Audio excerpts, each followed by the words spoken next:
Les techniciens de Survie Cameroun dénoncent la crédibilité du cabinet d'audit. C'est l'intitulé d'un post de Guy Fokou Kingwe, partie prenante Survie Cameroun, sur sa page Facebook. La suite, dans un instant. Cliquez sur le pouce bleu et activez la cloche de notification pour ne manquer aucune de nos futures publications. Voici les détails de son post dans son intégralité. L'information est contenue dans un communiqué rendu public ce soir. Guy Fokou, au nom d'une partie des techniciens ayant travaillé sur l'initiative Survie Cameroun, écrit « Votre travail souffre d'une lacune méthodologique surprenante.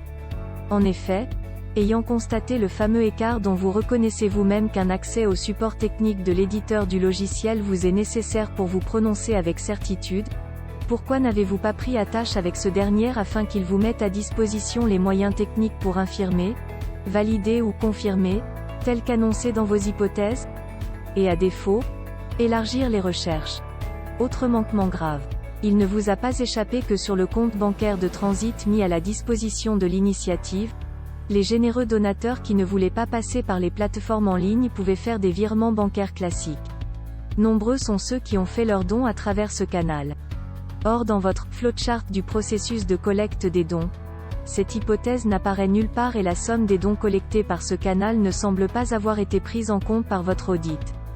Par ailleurs, est-il normal qu'au cours de plus d'un mois d'audit vous n'ayez jamais entendu ni les administrateurs du site internet SCSI, ni l'éditeur du logiciel de l'affichage de la jauge?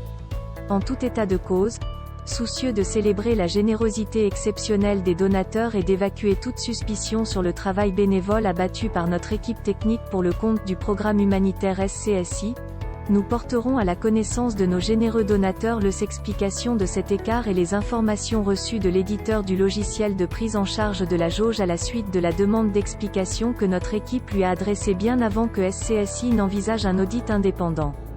En réalité, notre équipe, après avoir constaté le fameux écart, avait tout logiquement informé le président du comité de gestion de SCSI après plusieurs investigations pour en trouver la source, bien avant son annonce de la commission d'un audit. Les conclusions de nos investigations, y compris nos échanges avec les opérateurs des plateformes, étaient pourtant à votre disposition, à travers le président du comité de gestion qui les a reçus en leur temps. Il conclut en ces termes: au regard de ce qui précède, et afin de ramener la sérénité que votre note de synthèse tendancieuse a dissipée entre nos donateurs et SCSI, nous vous informons que nous demandons au président du comité de gestion de vous retirer l'audit de confirmation. Veuillez prendre 3 secondes pour liker la vidéo et la partager. N'oubliez pas de vous abonner à la chaîne YouTube Camer TV Info et Cameroun Actu. À bientôt pour de nouvelles publications.